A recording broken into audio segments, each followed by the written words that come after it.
Today's episode of our show offers you what you're used to. 3 topics from spaceflight. We'll begin with the installation of rocket engines into the central stage of the SLS rocket. This hardware will be used on the Artemis 2 mission, during which humans will return to the moon. In the second topic, we'll discuss the latest developments regarding SpaceX's Starship preparations.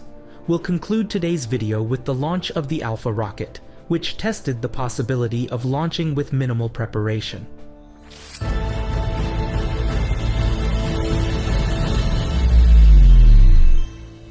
Over the past months, at the Michoud Assembly Facility near New Orleans, the central stage of the SLS rocket for the Artemis 2 mission has been assembled.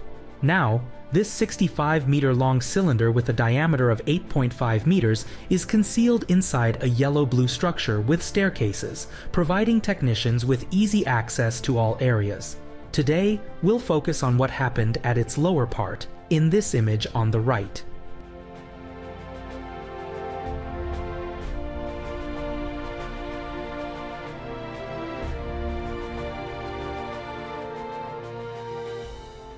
This is the RS-25 rocket engine with the manufacturing designation E-2059, which flew on 5 missions of American space shuttles between 2007 and 2011. This image was taken on September 8th, when the rocket engine was carefully placed on the installation structure.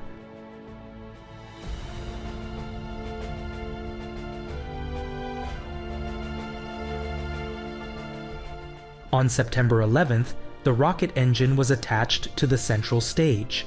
As part of the Artemis 2 mission preparation, this was a significant milestone, indicating that the central stage is nearly complete. Now, the remaining 3 RS-25 rocket engines need to be installed.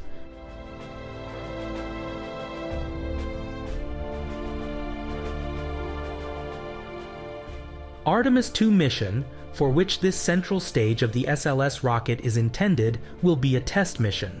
Its purpose will be to test all systems of the Orion spacecraft before commencing operational missions. On board the Orion spacecraft, which will fly by the moon, will be Reed Wiseman, Victor Glover, Christina Koch from the USA, and Jeremy Hansen from Canada. The Federal Aviation Administration concluded its investigation into the accident that occurred on April 20th of this year during the first integrated flight of the Super Heavy Starship. The agency also issued 63 tasks to SpaceX to prevent a recurrence of the initial failure. It's worth noting that the company itself had already completed 57 of these tasks by the time the document was issued.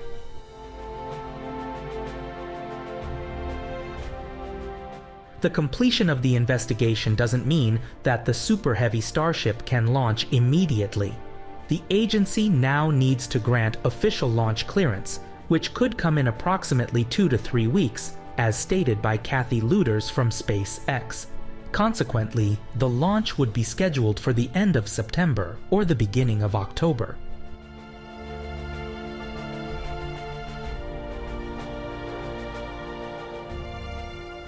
Preparations for the launch continue at the Starbase. Starship 25 was removed from Super Heavy B9 with the help of the Mechazilla system. This isn't a sign of problems, quite the opposite. It's evidence that everything is proceeding as planned. While Starship was attached to Super Heavy, technicians couldn't access its destruct system, which would destroy it in case if any problems occurred. During removal, it's possible to activate the destruct system, which is another necessary step toward the launch.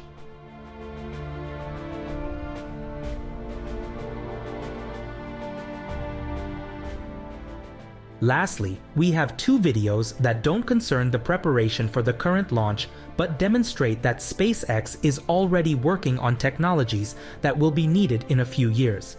This is a Raptor rocket engine static fire that took place at the McGregor base in Texas. What's important is that the engine was heavily cooled before ignition, simulating its extended stay in space. SpaceX was thus verifying the impact of this on ignition.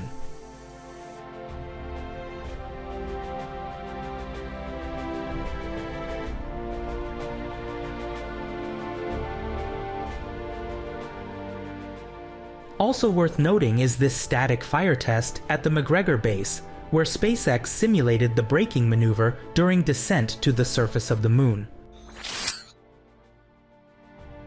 On September 15th at 2:27 Universal Time, the Alpha rocket from Firefly Aerospace was launched. The launch took place at Launch Complex SLC-2W at Vandenberg Space Force Base in California.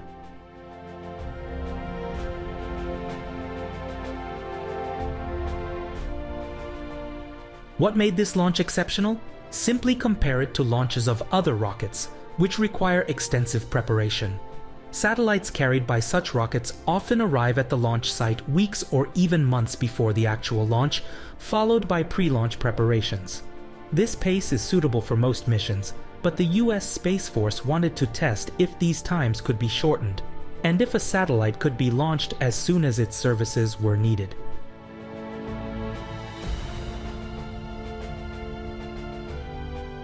Firefly Aerospace was selected for this test in October 2022, and it faced a challenging task.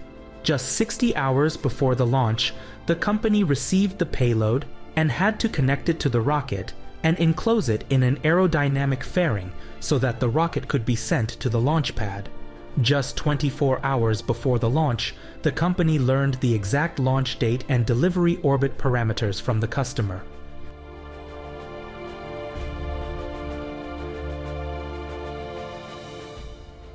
Further information about the payload with the cover designation Victus Nox is not available.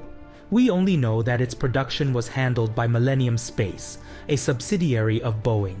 It seems that the payload could be used for tracking other satellites in orbit and predicting potential risks.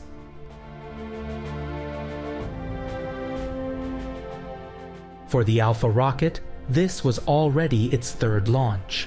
The first in September 2021 ended in a crash, and the second, 1 year later, delivered the payload to a lower orbit than planned. However, this time, it seems the rocket succeeded. Thank you for watching today's video. The next episode will be released on Monday, September 18th. If you don't want to miss it, you can simply subscribe. We also invite you to follow our profile on the social network X, formerly known as Twitter. You can find the link in the video description.